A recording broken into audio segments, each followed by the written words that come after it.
3, 2, 1, c'est parti. Zcast, le podcast qui t'embarque dans mes baskets. Laisse-moi une place entre tes deux oreilles à la découverte de la déficience visuelle. Allez, c'est bon, on y va, let's go. Bonjour à toutes et à tous, je me présente Alexandra Valaude, je suis médiatrice et chef de projet au sein de la Cité des Sciences et de l'Industrie. Et aujourd'hui, on se rencontre pour l'événement Jeux vidéo et handicap qui s'est déroulé les 8, 9, 10 avril. Jeux vidéo et handicap, on en est à sa deuxième édition. La première eut lieu en 2019. Suite à ces confinements, l'idée était de sensibiliser encore et toujours à la question du handicap au travers de la présence d'acteurs du issus du milieu de l'entreprise, du milieu associatif, afin de présenter des solutions pour jouer différemment, jouer autrement, quelles que soient ses capacités. Présenter aussi des startups qui développent des jeux accessibles, notamment pour les personnes déficientes visuelles et aveugles. Et tout ceci agrémenté d'animations, de médiations et de tables rondes, balayant un sujet aussi bien au travers de la présence de streamers comme Legacy Angel ou alors de sessions de jeu avec Amélita ou alors de médiation explicitant qu'est-ce que l'accessibilité dans les jeux vidéo et que pouvons-nous faire aujourd'hui. Après tout ça, après ces 3 jours d'événements, quel va être l'avenir? Que va-t-il se passer? Cette thématique jeux vidéo et handicap fait partie de nos événements qu'on appelle pérennes, qui est amené à être renouvelé suivant une périodicité où les confinements ne nous mettent pas des bâtons dans les roues. Mais dans tous les cas, ce que je peux dire aujourd'hui, c'est que cet événement va être amené à être renouvelé dans un avenir plus ou moins proche. En tout cas, merci à toi d'être venu nous voir.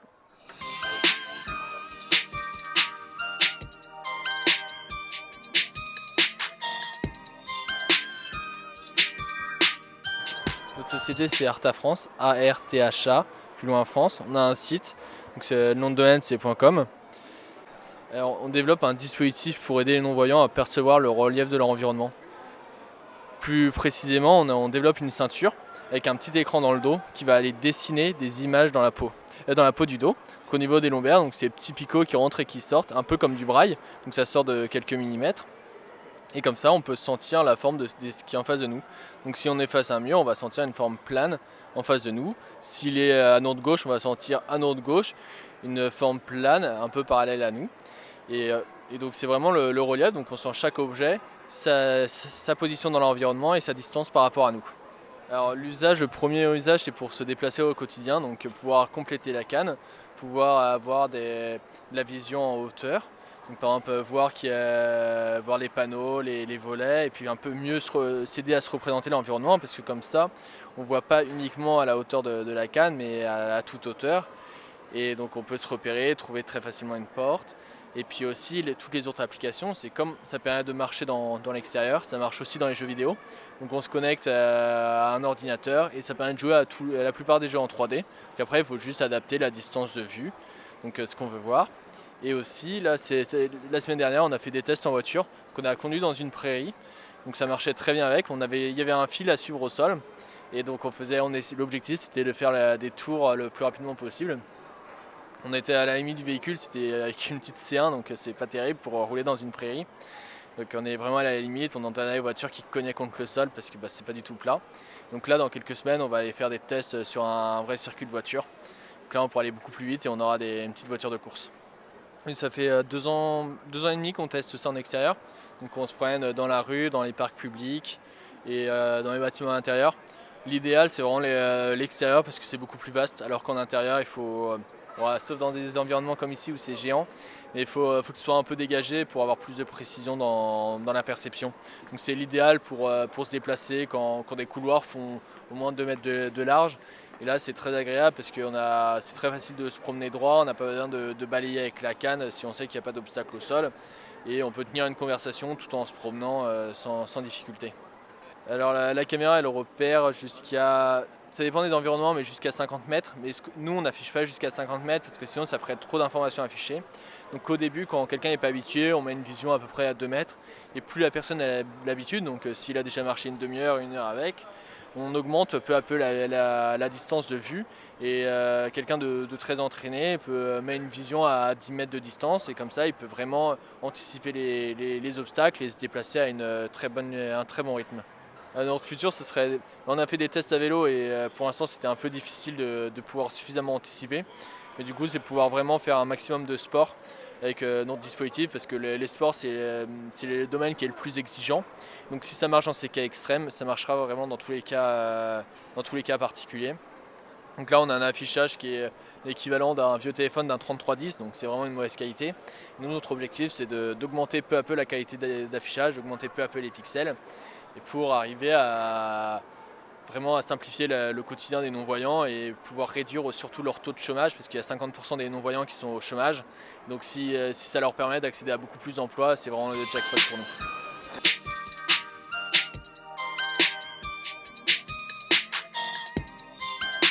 Donc bonjour, je m'appelle Thomas Béjot, responsable produit chez Actronika, donc ACTRONIKA, que vous pouvez trouver sur notre site web actronika.com, donc ACTRONIKA.com. Et donc on est une société qui travaille dans l'haptique, qui est la science du toucher. Et depuis un peu plus de 5 ans, on a commencé par concevoir et commercialiser un petit moteur vibrant, et dont l'idée est venir stimuler votre sens par des vibrations de haute définition. Aujourd'hui, on est à l'événement Jeux vidéo et handicap pour présenter notre veste haptique qui intègre 20 de ces moteurs. Et donc, quand on a commencé à concevoir ce projet, c'était l'idée de venir augmenter l'immersion pour les expériences de réalité virtuelle par ce retour tactile.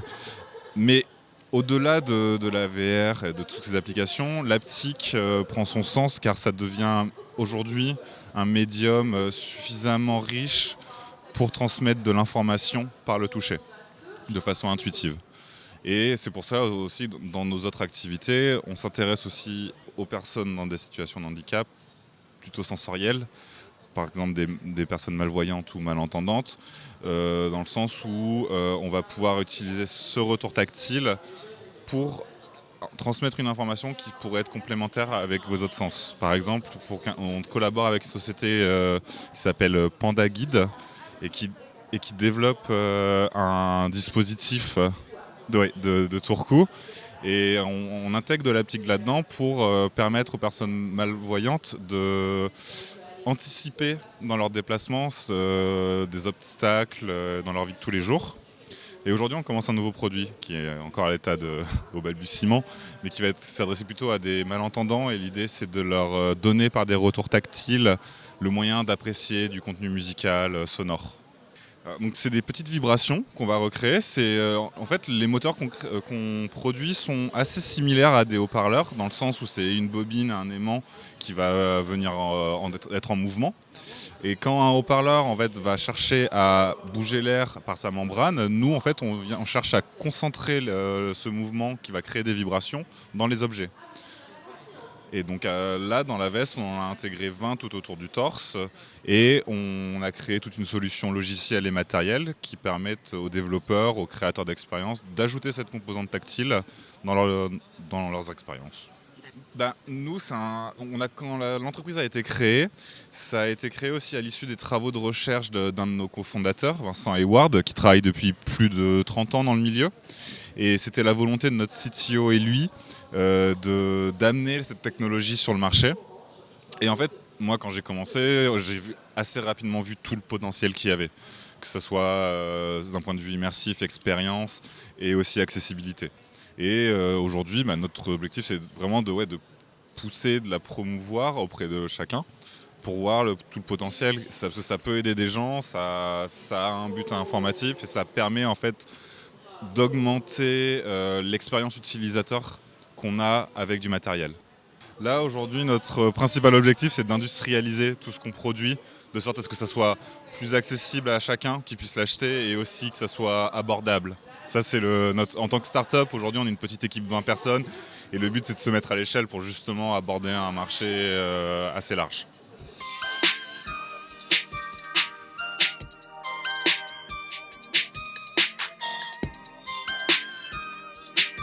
Ça s'appelle No Visual Games.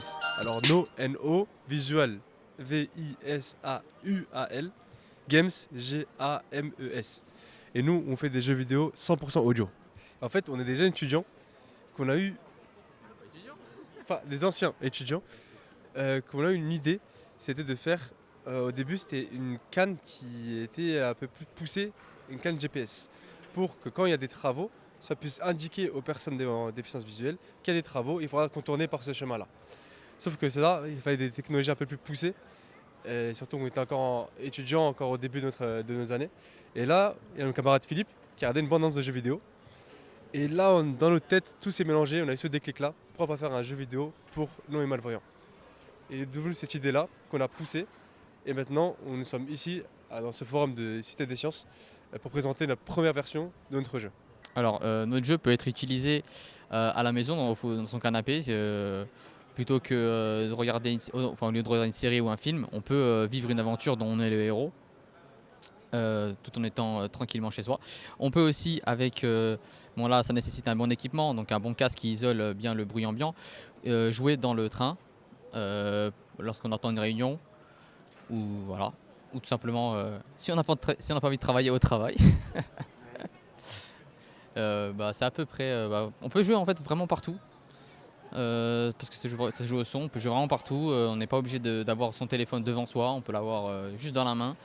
Ça joue uniquement avec un doigt, donc c'est accessible aussi aux personnes qui ont un usage réduit de leur main ou de leurs doigts. Donc, ils peuvent se concentrer concentrer toute leur force sur un seul doigt et faire les gestes qui sont nécessaires. Enfin, c'est pas des gestes très compliqués, ils sont très accessibles aussi. Et voilà, c'est tout. Alors les enjeux de notre jeu, c'est vraiment avoir un gameplay qui, pour les personnes ciblées, les non-voyants et les malvoyants, donc avoir des gestes naturels en fait, donc qui pour eux soient logiques, donc pour tout ce qui est déplacement, combat et interaction. Et il faut aussi que ça soit des gestes qui ne soient pas trop compliqués et trop étrangers aux personnes voyantes.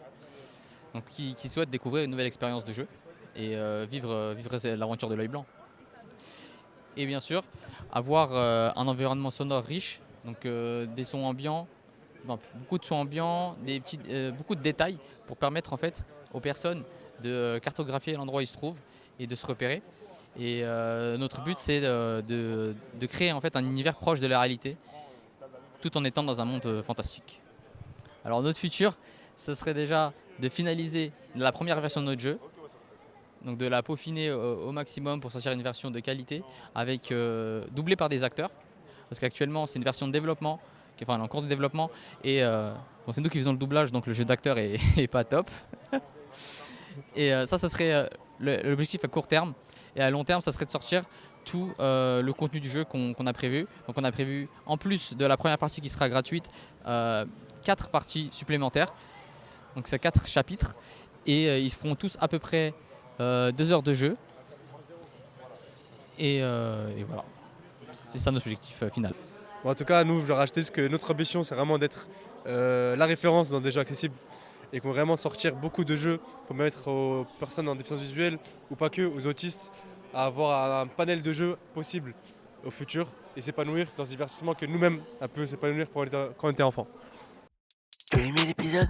Alors je compte sur toi pour partager, liker, commenter. Et je te dis à très bientôt pour de nouvelles aventures. Bye.